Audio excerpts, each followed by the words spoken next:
What's up, everybody? Aaron the Dog Guy here. Happy Sunday morning. I'm here for a breakdown of the Wednesday Fight Night, UFC Fight Night card, which is coming to us live from Fight Island. It's Fight Island card number 8, I believe. 8 or 9. I apologize. Good to be here with you all. Fresh off of last night's Holloway Kattar fight card. Absolutely fantastic main card specifically. Particularly Max Holloway's performance with the 440 significant strikes, a new UFC record. Max Holloway not quite done. That minus 160, if you got on Max, probably felt real good in a 42 beatdown. We have our reaction on the channel with Coffee and KO. So go ahead and go check that out. Those guys are killing it over there, and look forward to being on the recap show soon. I'm here to cover UFC Fight Night, Magne versus Michael Kiesa from UFC Fight Island. So let's go ahead and jump into it. This is solo card number 2 for 2021 with Aaron the Dog. We'll see how it goes. I did go 6-5 on the card last night. I also had Justin Tafa, who I felt did beat Carlos Felipe, and I had David Zawada. So took a couple swings on 2 bigger underdogs. Zawada ended up with a split as well. And then I did get that. I did get the Li Jing Liang at least. Yes, I was wrong on Puna. But again, I'm gonna try to go over a little bit of that card, but I'm gonna focus on this card for this Wednesday. It's just me here this fine Sunday, not even morning. It's Sunday at 1 p.m. Let's get into it. We've got our first fight. It's a women's flyweight fight division. I feel is going to be growing more and more in 2021. One of these particular individuals I'm quite excited to see in there. The fight is between Victoria Leonardo and Marion Ferreau. Marion Ferreau from France.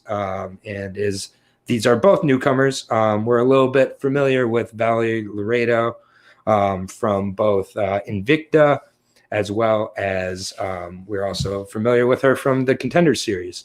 That right on, Craig. Craig's joining us from Gatlinburg, Tennessee this weekend. He's at the New Way Grappling Tournament. So right on, brother. Thanks for joining us this afternoon, and hopefully I can give you a little bit of an insight on this Wednesday card. But appreciate you as always, Craig, and everybody else who's joining us.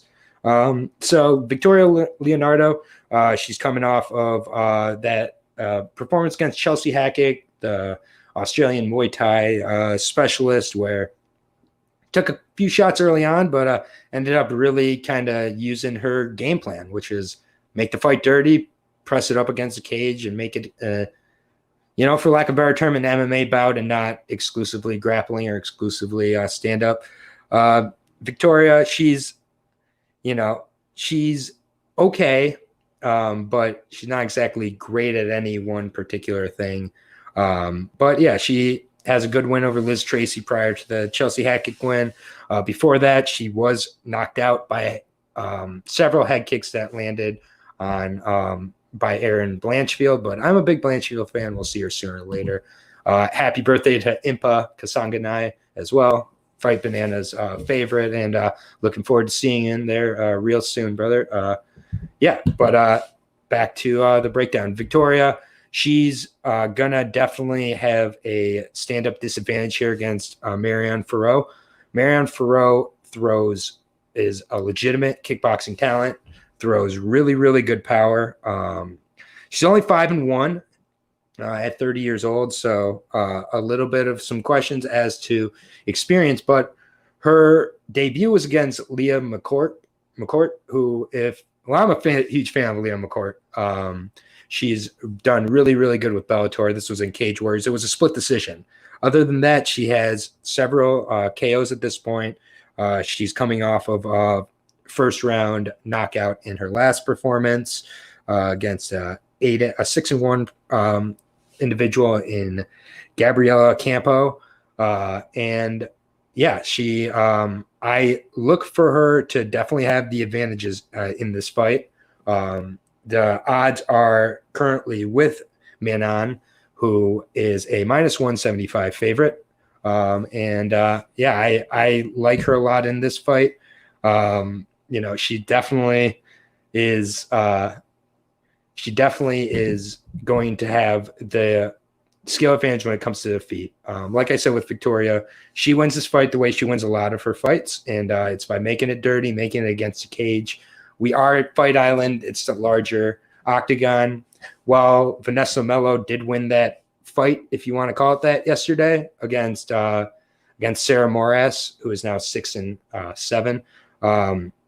The size of the octagon definitely played a factor there. So I think that Victoria, she leaves her hands down at some points. She could get head kicked. I like Manon to get the finish here, so I will take Manon, and I'll take her to get a KO. It's tough to pick a flyweight finisher who's not named Jillian, but I'm going to do that here in Manon. So I like Manon to get to 6-1, and Victoria could give some fighters some problems here, but I'm just not sure this is the fight for her to do so. So I like Manon. I like her by KO, and I think it happens within.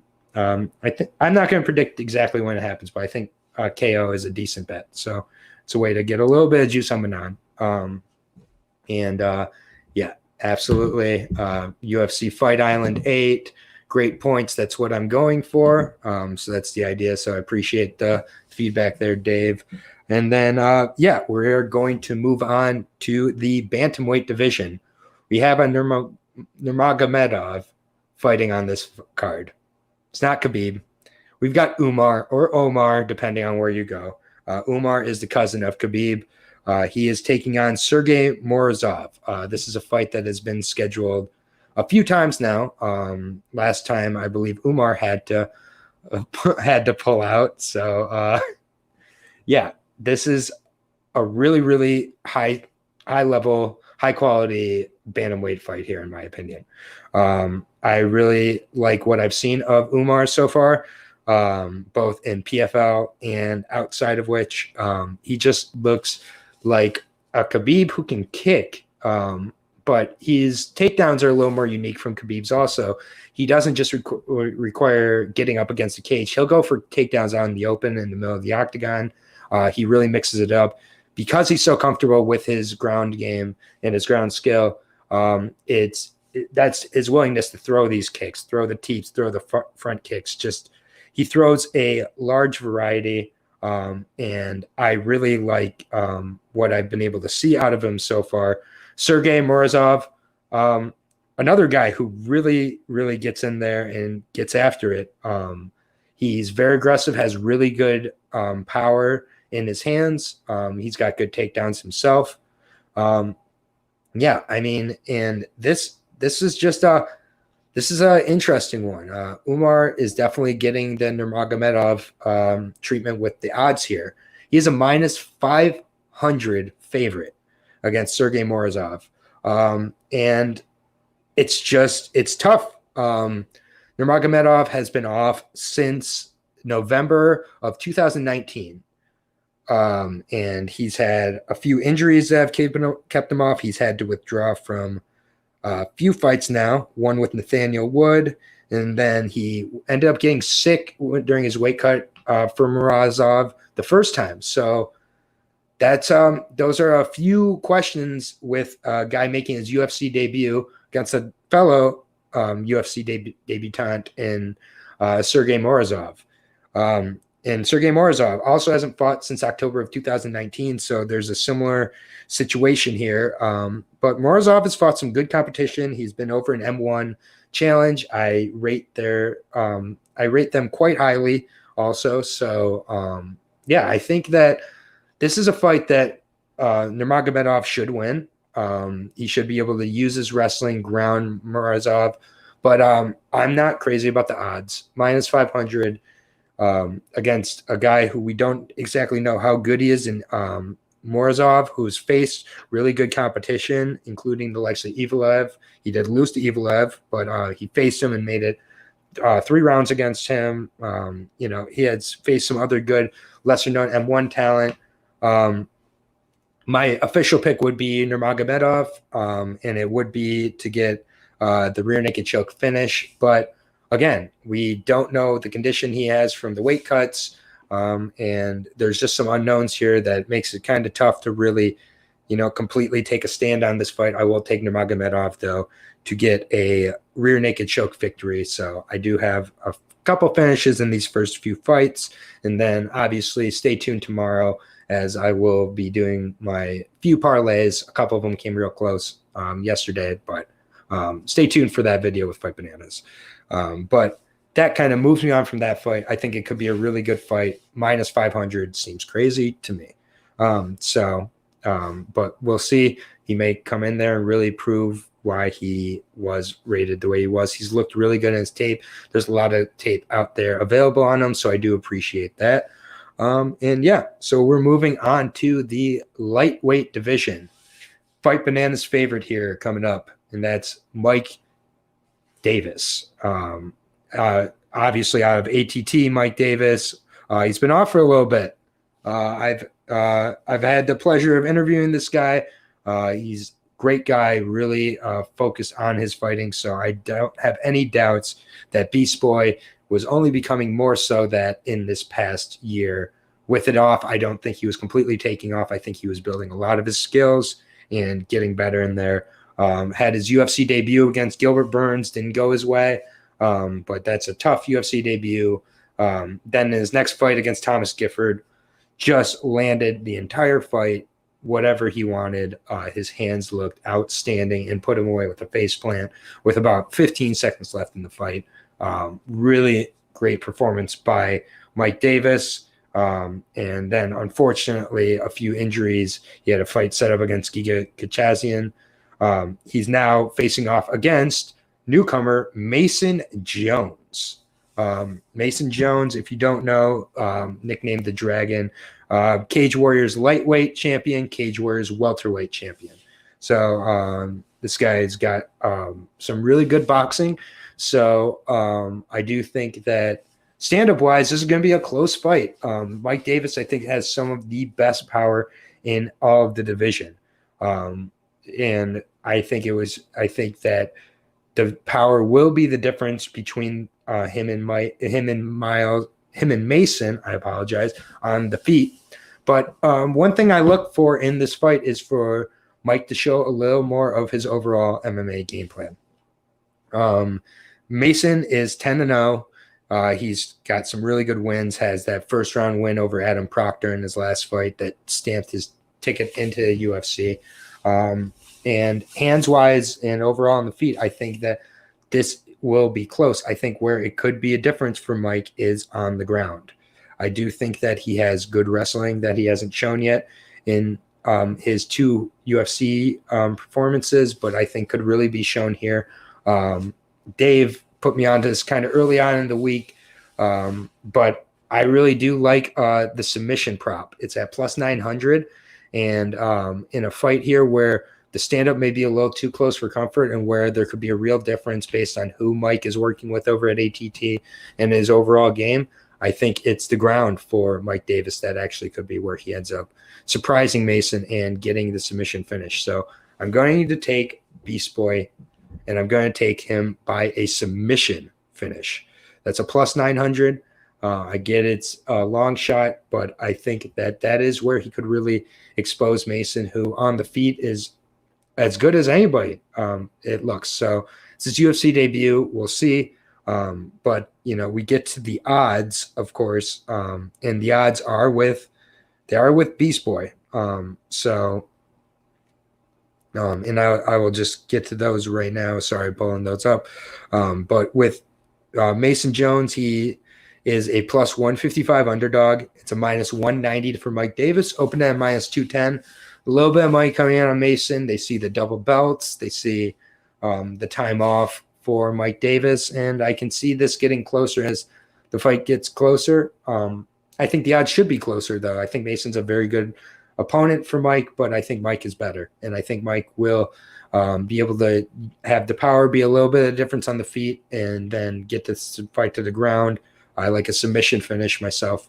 Again, plus 900. It's not supposed to happen, but it really could. So, yeah, that is where I'm at with that one. And, yeah, we are going to move on to the next fight. I really think that Mason Jones is going to have a very good career. I just think this is a tough debut. Our next fight is going to be at 125, I believe, and it is between Jerome Rivera and Francisco Figueiredo. That is of the Davidson Figueiredo family. So probably have our answer, as to why Figueiredo is in the UFC here. But either way, this is a 125 fight. Jerome Rivera has had a little bit of a stumble to the beginning of his UFC career. He got put into the Contender Series against Luis Rodriguez, who we don't really know exactly how good he is, but he looked okay in that fight. He did get a contract. He got a decision win.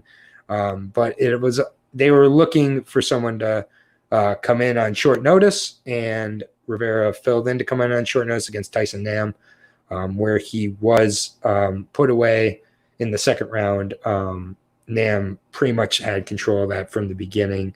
And this actually is at bantamweight. So I apologize, not 125. And so now he gets newcomer Francisco Figueiredo. We don't know exactly what to expect out of Francisco Figueiredo at this point.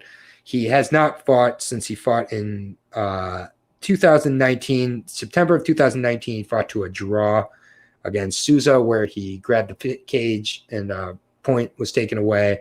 Also, it could have been argued Souza just overall won that fight. He didn't exactly look great in that fight, and it's led to him getting a UFC debut here against Jerome Rivera. So not really sure. Figueiredo does appear to have some good power like his brother.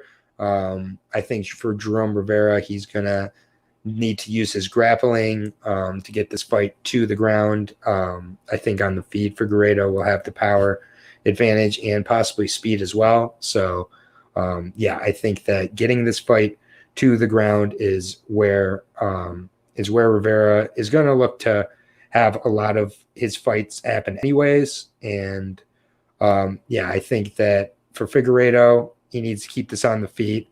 I don't exactly know how good he is, but with Rivera, we're not exactly sure how good or if he's really truly UFC caliber either.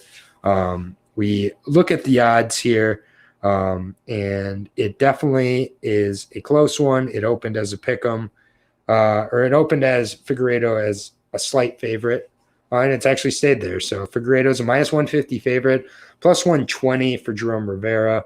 I'm actually going to take Rivera in this fight. Rivera is younger at 25, so I think he's going to be showing more improvements between fights. I think that his ground game is a key in this fight, and I do think that he will be able to get it there. Combat News, thank you for joining us. Yeah, this is a hardcore fan's delight. That's why I said in the comments. I agree with you. I'm a fan of this card. So there's not many cards you're going to hear me say I'm not a fan of. But yeah, I like Rivera in this fight. Don't exactly feel comfortable in the decision. I could see it happening, but I think, or in finish, but I'll take a decision for Rivera. Rivera will be my first dog on this card at plus 120. So he's got octagon experience. He's also got the contenders experience. And he's also in more of a rhythm. We saw last night in the Li Jingliang fight that played a factor with Ponzinibbio. It was part of why I liked Li Jingliang in that fight. And this is a smaller example of that, but I think it's going to pay dividends for Rivera. Plus 120, decent underdog. Give it a shot, get in. Yeah, Rivera by decision. So what's up, Eddie? Good to see you here. I'm just breaking down the Wednesday morning card here on Sunday before football starts. No complaints here. Easy Sunday morning here from Washington, D.C. Much to the chagrin of what you may be hearing out there. Yeah, I got Jerome Rivera over Francisco Figueredo. This is the lesser Figueredo brother. That's what I'm assuming. So, and from what I've seen, I think that's a decent assumption. So now we're on to the 185 division. Yeah, Eddie, I did break down Beast Boy. I got Beast Boy by submission because I am liking that plus 900. So yeah, Beast Boy by submission for me, but Mike Davis all day. Huge fan of him here. Looking forward to talking to him again after this fight. Him there, working with Poirier and everything. There's a lot to like about Beast Boy. And Mason, I think, is in for a rude awakening, Eddie. So I'm with you there. On to the middleweight division. It's all good, man. I just started on time, so that's just one of the few things I do. I tried to do my best. So yeah, but you can always catch up on the early spot. We're only on to our fifth fight here, so we got plenty more breakdown to go here, and it's at 185. I've seen some reports saying 205 as well, but I believe it's at 185 between Dalcha Lamgambucha, or Dalcha champion, as I'll call him, EFC champion, not UFC, of course, versus Marcus Perez, who's stepping in on short notice here. Dalcha was originally supposed to go against a guy in Ira or Isi Fitikufu. He is from New Zealand, and a name that I, as an American, am unable to say. But then before that, Dalcha was supposed to fight Carl Roberson last month on the last card of the year. Roberson had to withdraw. Dalcha did make it down to 185.5 for the weigh-in. So he was an alternate. Dalcha at 185, I am ready to see this because he is going to be shredded on the scales. Dalcha, I don't know how he's making 185, but he made it. Feels comfortable enough to make it a few weeks later here. And I'm really looking forward to this fight with Marcus Perez, who Marcus Perez has now decided he's a striker. And since deciding he's a striker, which back in February of 2019, he was still a grappler. He finished Anthony Fluffy Hernandez with an anaconda choke. But since he's decided not to be a grappler, he lost a fight to Wellington Turman, lost the decision, and lost by KO, I should say, to Duplessis, who was making his debut from EFC. I think that if Dalcha comes in here and looks as he has in most of his fights, a lot of forward pressure, a lot of activity, a lot of volume, even against Magomed Ankalaev before he got knocked out in the third round, he was putting a lot of pressure on. He was landing a lot of his own shots. He finished Daquan Townsend in his UFC debut, of course. He has been to decisions as well. But yeah, I think that Marcus Perez is going to look to stand in this fight. Also, Dalcha has a judo background, so he doesn't look to exactly use it offensively, but defensively, I think he'll be able to use it to keep this on the feet. Marcus Perez was tough, had never been finished by KO till his last fight. But I think that button has now been cracked. Dalcha has to be one of the hardest hitters at 185. And if that weight cut goes well and the gas maintains through the first few rounds, I like Dalcha to be able to catch him at some point and put him away. And I would think this would get Marcus Perez's pink slip as well. So I like Dalcha. I like Dalcha to get the finish by KO. I do like quite a few finishes so far on this card. So Dalcha is the favorite right now. This price seems pretty nice to me. Minus 140 for Dalcha.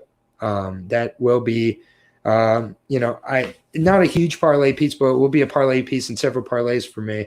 I obviously want to see what he translates to at 185, but if it's anything similarly to a Jared Cannonier where that power translates and the size plays a factor and he does the weight cut healthily, I like Dalcha at 185 moving forward. So I think this is a really good opportunity to showcase his abilities here. And speaking of showcasing his abilities, that leads us on to our next fight. And it's Suman Man, I try to say the name and I just skip over a syllable or two, but Su Mudajiri, and that is the Chinese prospect taking on Saruka Adashev. Adashev coming off of his debut, which was at bantamweight against Tyson Nam, where he missed weight by 4 pounds, and now he's trying to go down to flyweight. Adashev, I'm not sure if he just came to the UFC too early as a 3-1 competitor with just a little bit of experience on the Bellator prelims, and then to debut against a tough veteran like Tyson Nam, and then to miss weight by 4 pounds at bantamweight. I'm not exactly crazy about that. It was back in June, but he's going against a guy in Su Mudanjeri, who's been really, really looking good. He lost his UFC debut to Smolka, got the doors blown off him, really, got a arm bar, took about 8 months off, came back against Sukumtov, looked really complete, put it together, a complete performance. And then obviously his last performance against Malcolm Gordon, 44-second death touch, put him away with the first punch that he really landed on him. So now, as a result, we are now getting Sumanjiri at a minus 400. So second biggest favorite on the card to Umar Nurmagomedov. But yeah, I think that Su is the real deal, though. He's got really good stand-up. I think that he's been able to round out the rest of his MMA game to where he's even able to maybe show those tools more so. We didn't get to see a lot of it in that last fight, though. 44 seconds long, and against a guy who so far in the UFC and Malcolm Gordon has not shown he belongs and doesn't show that he likes getting hit too much. So again, this could be a result of a really bad weight cut and performance from Adashev and a really good performance from Su, resulting in minus 400 versus a plus 300. I am going to take Sumanjari, though. I cannot pick Adashev. I don't exactly think Adashev belongs in the UFC, especially not yet. And he just gets a little reckless on the feet with what he goes for, and he doesn't really have a super well-rounded game either. So I am taking Su. I'm just not crazy about the price of minus 400 on a guy who is coming off a 44-second win. We just don't know. He didn't get any resistance. I don't think he took a strike, didn't have to deal with any grappling. So there's still some, possible holes, but Adashev, I don't see being the person to fill it. So I'll take Su, and I'll take him to get a finish. So, in the first 6 fights, I have 1, 2, 3, 4, 5 finishes in the first 6 fights. I think we have some exciting matchups here, and I think we've got some real finishers on this card. So tough price again, but yeah, we'll see moving forward. Next fight is at bantamweight. It's between Ricky Simone and the late replacement in Gaetano Pirello. Gaetano Pirello, Italian born, now fighting out of Belgium, but Italian MMA on the rise right now. Di Chirico in his last performance, obviously, got that head kick knockout of Joaquin Buckley, a lot of people's solid parlay piece for yesterday. And then obviously we have just a lot of good Italian prospects. So is Gaetano one of those? Not sure yet on that. What he'll have to do if he's going to win this fight against Ricky Simone is the same thing anybody has to do when they're in a fight with Ricky Simone, and it is defend the takedowns. If you make Ricky Simone a stand-up fighter, he gets outstruck by a guy like Ray Borg. Okay? Gaetano Pirello is a legit kickboxer. He's very, very aggressive, throws knees, throws elbows, throws punches. Hey, Peggy, thank you for joining us or joining me this morning or afternoon. Just getting a little breakdown here before the fights. But, with this fight, I think that Ricky is the favorite for good reason. But if this turns into a stand-up fight, that minus, which by the way, Ricky is a minus 400 as well. That minus 400 goes to minus 200 real quick or less. Gaetano definitely can hold on his feet. Gaetano is only 28 years old, so he's really entering his prime as an MMA fighter. Hasn't fought since October of 2019, but he did finish that fight with a liver shot. So he's got good body kicks. He's definitely a finisher. When he's been to a decision, let's see. From what I see, he was to a draw in his debut, and he lost one decision to Arnold Allen back in 2014. So no shame there. Other than that, he gets finishes for the most part. So I think this is going to be a fight where he's looking to make it very, very exciting, looking to keep this out in space, away from the cage, the grappling. If he can do this, I think he can really give Ricky Simón some issues, and possibly even beat Ricky Simón, or even knock him out. Ricky Simón, I will forever have some issues with Ricky, also a 28-year-old. After his performance against Uriah Faber, he got knocked out in 46 seconds by Uriah Faber. And that was really, we haven't quite seen the same Ricky since then. He led that into a decision loss against Rob Font, where he was thoroughly outstruck. And when Ricky can't get the fight to the ground, Ricky does struggle. Then against Ray Borg, had that close split win. He was able to get the fight to the ground a few times, but like I said, was outstruck by Ray Borg.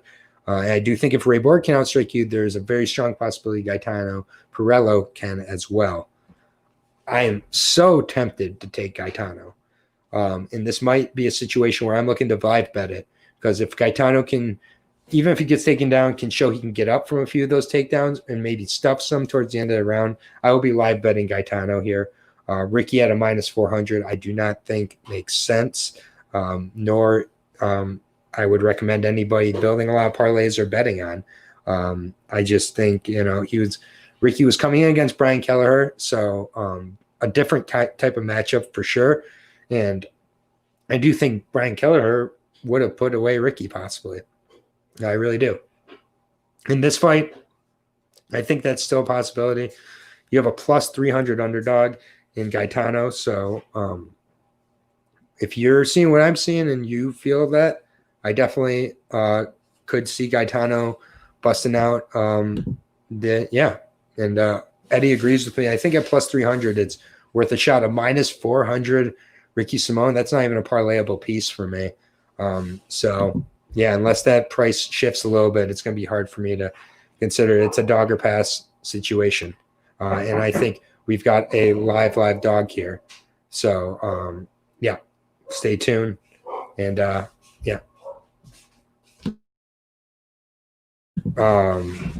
that moves us on to the next fight here. And this is a good fight at 185. And it is between Omari Ecomedov and Mr. Tom Breeze.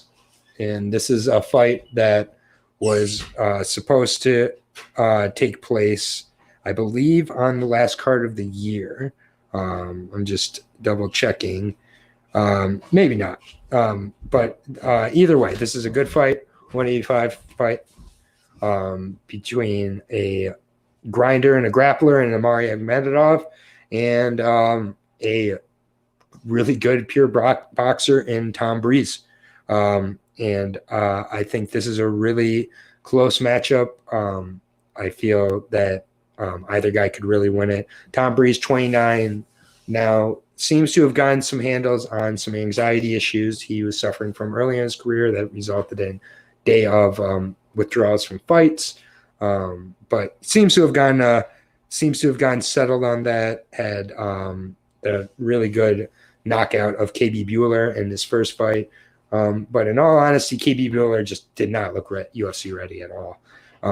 And so it is quite the shift in competition here to Omari Ecomedov. Omari Ecomedov has fought a ton of great talent coming off of the decision loss versus Chris Weidman. No shame in that. But has wins over Ian Heinisch, Zach Cummings, Tim Boach.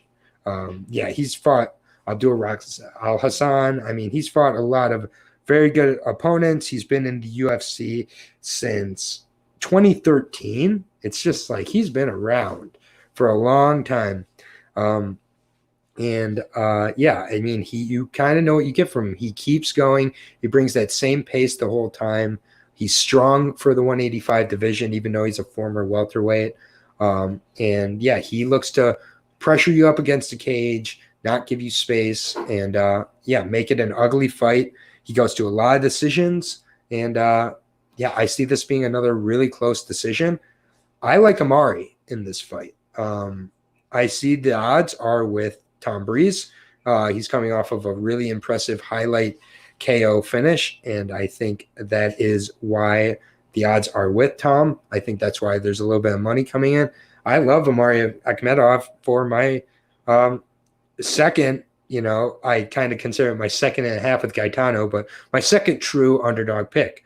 So I am going to take Omari. I'm going to take Omari to win a decision, grimy it up, avoid getting hit with that death shot from Tom Breeze. Omari, if I'm not mistaken, has been finished a few times. So I think he definitely has to be cognizant of that. But, I think that as long as he really keeps the pressure on Breeze, doesn't give him the space to get off those long jabs, the kicks, everything, I think that he can make this an ugly fight. And Breeze might be willing to grapple a little bit at times, which would be a mistake. I think if I'm Breeze's corner, I am saying circle, keep space, do not get up against the cage. As soon as you do, get away from the cage. That's what I would do. But I think Omari's going to have success in this fight. I see Omari getting back on the winning track, and it's not going to be a sexy pick, but he gets a decision win. So it's my second underdog of the night. I've got Rivera as my other underdog so far. Yeah, Tom Breeze going from KB Bueller to Omari Ecomedov, I think that's a rather steep increase in level of competition, and I think it plays a factor in this fight. Omari, I believe, trains over near Abu Dhabi as well, but yeah, he's definitely comfortable fighting over in that area of the world also. In Tom Breeze, there's always a chance that the anxiety, the mental pressure plays a factor. So good 185 fight. I got the underdog Omari Ecomedov though. And this leads us into our next fight. This is a absolute banger at the 145 division, featherweight division, between Lerone Murphy, one of my favorite up-and-coming guys, and this is the beginning of the main card, by the way, at noon on ESPN Plus, against Douglas Da Silva de Andrade, who is fights like mini Vitor, looks like mini Vitor. Yeah, Lerone Murphy, 9-0-1, coming off of a spectacular knockout of Ricardo Ramos in his last fight. Before that, had a really good split draw, I should say, against Tugov Zubaira, which is one of Khabib's main training partners. He really looked good in that, just increasing his overall MMA game plan while still having that really good stand-up in boxing. And here Lerone gets Douglas De Andrade, who did fight Renan Barão in his last fight back in 2019. Was not able to put away Barão, but he did put a beating on him, and Barão is no longer with the UFC, so there's that. And then, yeah, De Andrade, he was supposed to fight Evelev back in March of last year. Then he had an injury. So he was out he was out all of 2020. So this is his first fight here in 2021, and he's got a really tough matchup here against Lerone Murphy.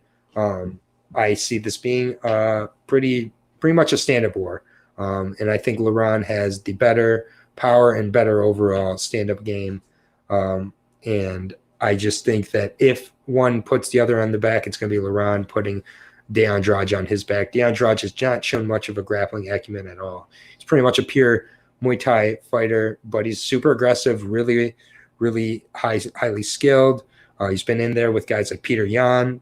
Obviously, he got stopped in that fight, but Peter Yan, Rob Font, Barão, even though Barão's not great, and he does have a decision win over Chito Vera as well back in 2018. So he's beat some very good guys. De Andrade just, I think, at 35 years old now, really relying on a lot of pure power, pure athleticism. I see this being a fight that it's not going to be enough. And Laurent gets the win here. I think Laurent can definitely get a finish, but I'm going to take the decision win. I just think that the Andrade is going to be tough in this fight, but I think he's going to kind of be behind for a lot with regards to the speed and overall skill of Laurent Murphy. Laurent takes the next step after this fight. I think this is a showcase fight for Laurent to really get him some good hype and momentum going into 2021. So I got the favorite, Laurent. He is a minus 300 favorite. With the other inflated favorites here, this one I understand a little bit more, at least. Open at minus 250, and there's been some money coming out on Laurent for good reason. I think it's a parlayable piece. I feel very confident in his abilities in this fight. So I got Laurent, and I got him by decision, although the finish is definitely within the realm of possibility as well. And now we're on to another fight in the flyweight division. This is between Matt Danger Schnell and Tyson Nam. This is a fight that's been booked and rebooked a few times now. And one I keep going back and forth on. It's a really good fight, though. So first, Tyson Nam, he's 20-11-1. So gotta love 32 fights of experience. But he is 37 years old. But he's looked better than ever in his last two fights.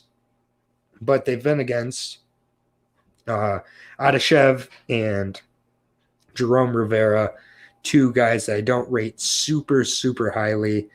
Prior to that in the UFC, he lost to Sergio Pettis and Kattar France, both by decision. So no shame exactly in those. And Matt Schnell is kind of that guy who I feel like is in between the Adeshevs and the Riveras of the world and the Pettises and the Kattar Frances. He's kind of closer to Kattar France, though, I think.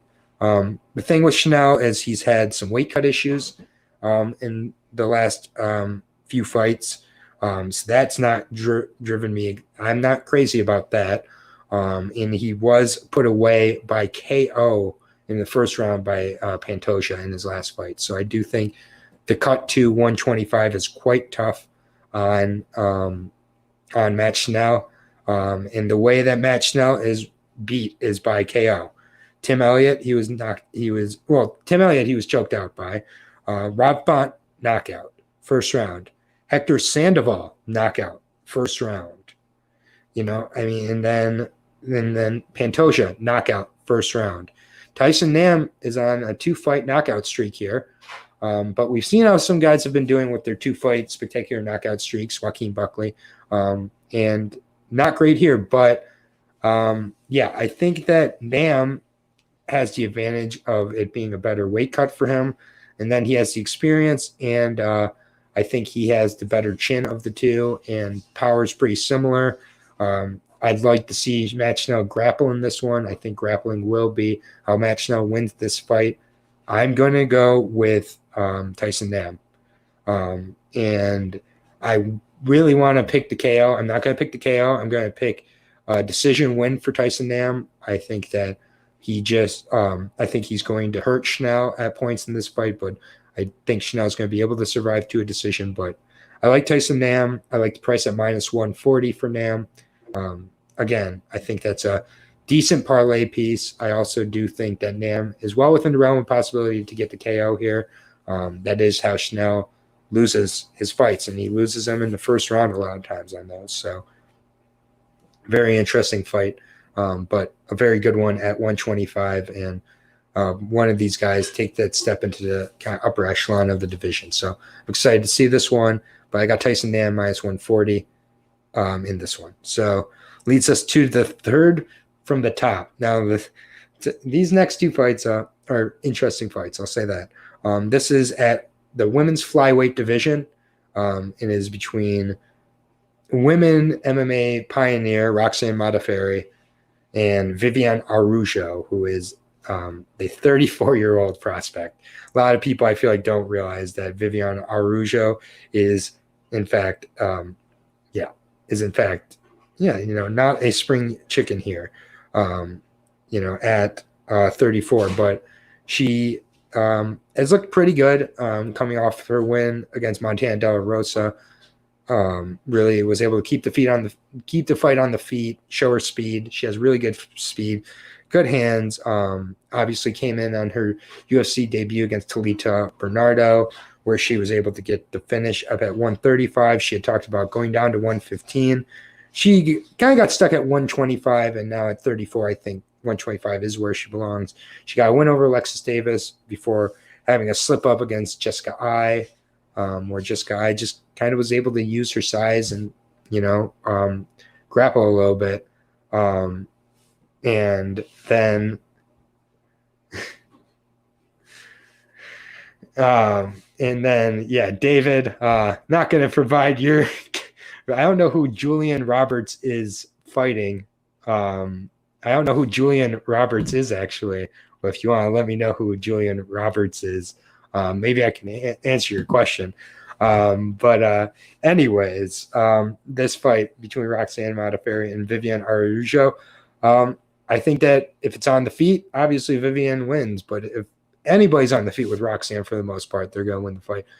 Roxanne is tricky, and she's awkward, and she's going to get Viviane against the fence if she can get a hold of her. And I think if she gets her against the fence, she has a good chance of getting her down in at least 2 or 3 rounds for a good amount of the round. I think that what Jessica Ai's game plan was, I think, can be very similar to Roxanne. And last year I was not crazy about taking any women MMA fighters when they were the odds that Viviane is at. Viviane is a minus 340 favorite. And I am a little bit confused on that one. Roxanne has been in there with just about everybody at this point, and she knows how to make fights grimy, how to make them close. And I've just not quite seen enough out of the 34-year-old Viviane to be convinced that she's a minus 340 favorite against individual in Roxanne, who is coming off the win over Andrea Lee in her last fight. She then lost to Lauren Murphy the fight before, but before that, beat Macy Barber with a lot of good pressure. Obviously, Macy had that injury to her knee. She's coming back next month. Antonio Shevchenko. Roxanne just knows how to win these fights she's not supposed to win, and how to take fighters to areas they don't want to be in. Roxanne was a plus 255 underdog against Antonina Shevchenko, and wouldn't you know it, here she's a plus 260 underdog. So give me my third dog of the night. It's Roxanne Modafferi. I'd like her to get a decision, even a possible split decision. It's going to be close, but I think she can really use her grappling and get this against the fence and keep Viviane from using her speed and movement. And I just don't think a minus 340 is justified. This is a dog or pass, and I got the dog Roxanne for my third dog of the night. Yeah, minus 340. Absolutely crazy. I just don't see a world where she's able to justify that price. So I agree with you there, Dave. Maybe Julian Roberts should be a minus 340 favorite, whoever that is. But anyways, moving on to our next fight. I said there was 3 from the top. There's actually 4. Don't worry, this fight is going to be very, very quick because I do not have much to say about this. I don't know why it's on the main card of a UFC bout. I would argue with it being on the main card of any bout. But I'm rooting Roxy too. But yeah, it should be a good one. 38-year-old and 34-year-old going at it, and I mean it is what it is. This fight at 205 is between Vinicius Moreira and Ike Villanueva. Neither one of these guys has done a damn thing for me so far in the UFC. Vinicius Moreira Mammoet, he is 0-3 in the UFC. KO'd by Menafield, KO'd by Eric Anders, and then rear naked choked by Paul Craig, all of which ended in the first round. So here, I mean, there's just, what is there to say about Vinicius? He had a triangle choke against John Allen back on the Contender Series, but since then I haven't seen anything of note here. Ike Villanueva, not much better. He got stopped by Chase Sherman in the second round. And then he got stopped in 1:30 by Jordan Wright when he got nailed by a elbow, opened up his eye, but he was getting hit by a lot of shots.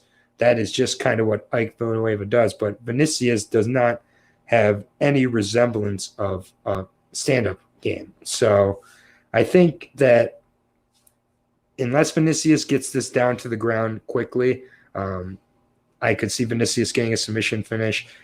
Ike, I think, kind of just makes this an ugly affair, keeps it on the feet, has slightly better stand-up. It will be slightly quicker, and it's going to be a decision for one or the other. I don't see, I think, so I'll take Ike for decision. I'm not putting $1 on this fight. Ike is a -145 favorite. Someone had to be the favorite. It should just be a pick 'em, and then you choose, do you like grappling or do you like stand-up of the mid-level fighter you're picking? Because I think these guys are mid-level at best. So, that is where we stand with that. And, that's all I got to say. I don't know why it's third from the top. Don't bet money on this fight. Go get some food, grab a drink.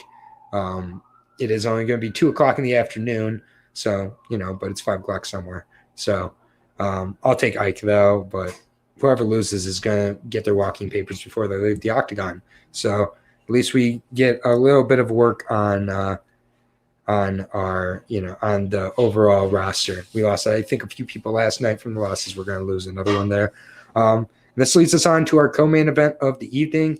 It's had to make some changes, but it is between Mounir Lazzez, who's looked very good so far, obviously had that Al Hassan win, and Warley Alves, a guy who I feel like it's kind of been missing for a while, former tough winner, has some decent wins over guys like Alan Jouban.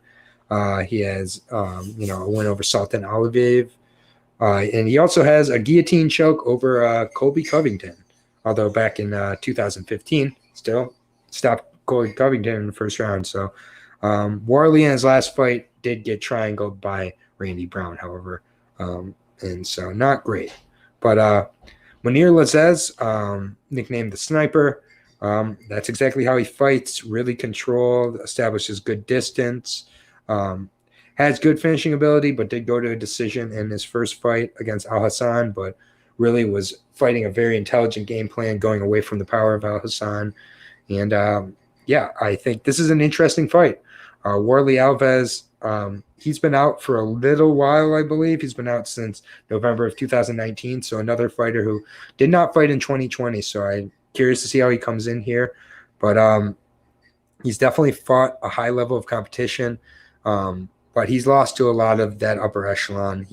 Other than Colby Covington and Alan Jouban early on in his career, he's beaten Tola Harry, Sultan Aliyev, and Marias, so about that level of opponent. Warley Alves does have the ability, but just hasn't quite beat that high level of opponent. And, Lazzez, I think, does show the ability to possibly be that high level of opponent. He's going to have the reach advantage and the advantage on the feet, but Warley Alves is tricky, and Warley Alves does a really good job of really mixing up his skill set. And I think in a lot of ways, Warley is underrated because of just he's not exactly the most impressive. But the other thing that concerns me about Warley is when he's pushed, sometimes he has a little bit of that quit gene in him. So this is a tough one. Mounir Lazzez is a -230 favorite. It's just a little bit too high for me here against Warley Alves. So, but I am going to take Mounir to get a finish in this one. So I do think that in the third round, he can really pull away and get Warley to look to get out of there. I think with this being a short notice, a short notice bout for Warley, I do think that it could be a little bit of an issue. And he was originally, Warley was planning to go against Christian Aguilar. And I do think Munir Lazzez is a much tougher matchup. And so I think that Warley can find a way to steal this. I'm gonna take Munir, and I'll take Munir to get his first finish in the UFC here. So yeah, interesting co-main event here at 170, but yeah, still a good fight. And we are on to our final fight of the night, the 14th fight of the evening. So 14 fight card starting at 9 a.m. Eastern time, Wednesday morning. It's a hell of a main event, though, at 170 between Neil Magne and Michael Chiesa. I really like both of these guys. I'm going to start talking about Neil Magne, 33-year-old, 6'3". So we've got two tall welterweights here. Magne has the 80-inch reach on him, so that is going to be a huge factor here against Michael Chiesa, coming off a very solid win over Robbie Lawler. Also has wins over Anthony Rocco Martin and Li Jingliang in his last few since being put away by Ponzinibbio back in 2018. So we saw how long ago that was for Ponzinibbio that we saw last night. Magny's been on a roll. It really got him more focused and more sure of his overall game plan here. And Michael Chiesa also on a 3-fight win streak, over a little less impressive of opponents, especially the last two in Carlos Condit and Diego Sanchez. But then he had a really outstanding decision win over RDA.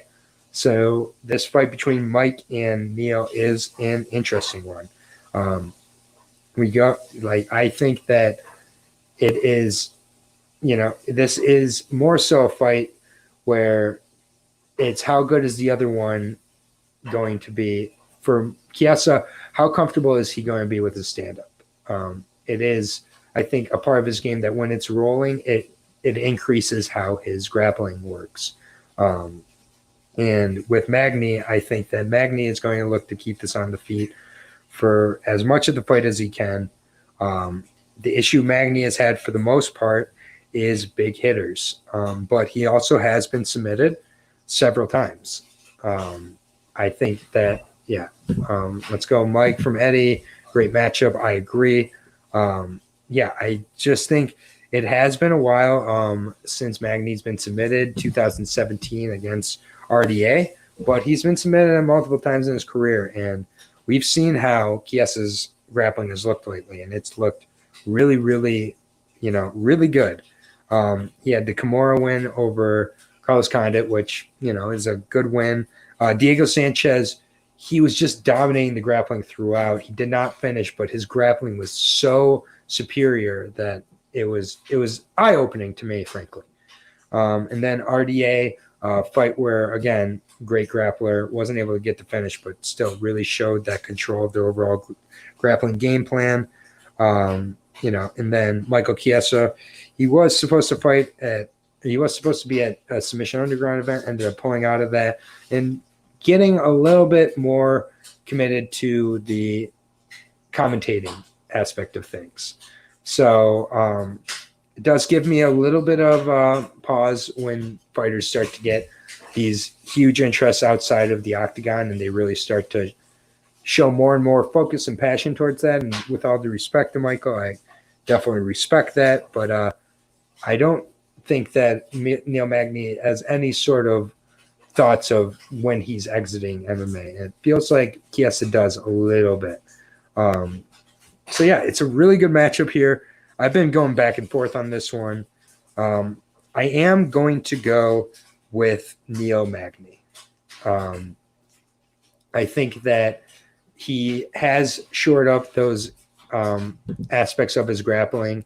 And I do think the only way that I think the way Chiesa wins this fight is sub or bust. In a decision, you're not beating Neil Magne. He is a decision machine. I believe he is 17-1 in fights that go to decision, or 16-2, something absurd. This is a 5-round fight. He's going to have the advantage in the cardio. Michael Chiesa is not used to fighting guys with the reach of Neil Magne, especially with him previously being a lightweight fighter. he's really used to always having that reach advantage. He's not going to have the reach advantage here. Speed is going to be with Neil Magne, and overall MMA skill is with Neil. So minus 140, this feels like a really nice price. And Neil Magne does have 5-round experience. He definitely has 5-round gas. And I think Kiesa, his best chances are going to be within the first 2 rounds to get some sort of submission. Otherwise, I do see this becoming more and more Neil as it goes. So I'm going to take the favorite minus 140 Neil Magne. I think that is a worthy parlay piece on a card here where I see a lot of potential upsets. I only have 3, but I was close with the Alves one as well. I'll be honest. But yeah, that is a wrap up of a 14-fight Wednesday morning here in the States card. I think there's a lot of really good matchups, and there's some definite good spots for some dogs. Again, my 3 dogs on the night, and I will visit you on Monday or Tuesday morning with my official picks and parlays. But my 3 dogs as of now on the card are Jerome Rivera plus 120, Omari Ecomedov at plus 130, Roxanne Modafferi plus 260. Hey, Dave, thank you, man. I'm doing my best here, so thank you for joining me. I do feel this one a little bit smoother, and the grease will be coming. It will be coming on Tuesday, but if you just want to combine my 3 dogs together, that's easily over plus 1,000. So, we had dogs barking, and as always, thank you, Eddie, for joining us. Definitely crazy about the fights. Watch the LFA on Friday, which if you have Fight Pass, go back and watch that. Visit 6 awesome finishes and a really great event with newcomers Alan Joban and Laura Sanko. Let's get Laura Sanko on a UFC commentary position real soon. Shout out to Laura. And shout out to everybody who joined me. That's the Sunday morning, Sunday afternoon breakdown. Roxanne plus 260, man. She's done it before. She's going to do it again before she leaves us. And against a 34-year-old prospect in Viviane Araujo, this could be the spot. So plus 260 is a lovely, lovely price. So anyways, that does it for me, Aaron the dog, here on this beautiful Sunday afternoon. Enjoy the football games later. Congratulations to Dave and all the Buffalo Bills fans out there. It's a Lions fan. Rooting for you, man. Thank you all. Enjoy the fights on Wednesday morning. I'll be back a couple more times this week to visit you with some parlays, some other thoughts, perhaps. We'll see. And then I will be back on Thursday, 8 p.m. Eastern Standard Time with my friend Alec Miller of Combat News, I believe, is this. And if that's not, I'll get the right name then. But Alec Miller, a good friend of mine, good MMA fan, and possibly other guests to break down the Conor McGregor, Dustin Poirier supercard for this weekend, which got the increased stakes with Khabib saying if you do something special, maybe he'll come back. But I'll be back there, as always, Thursdays, 8 p.m. Eastern Standard Time. Subscribe to Fight Bananas if you are not already. Hit that like button, share this, and thank you all for joining me. Have a great rest of your Sunday or whenever you are listening to this, and thank you for listening. Take care, everybody, and I'll be back soon. Peace out. Let's get that money.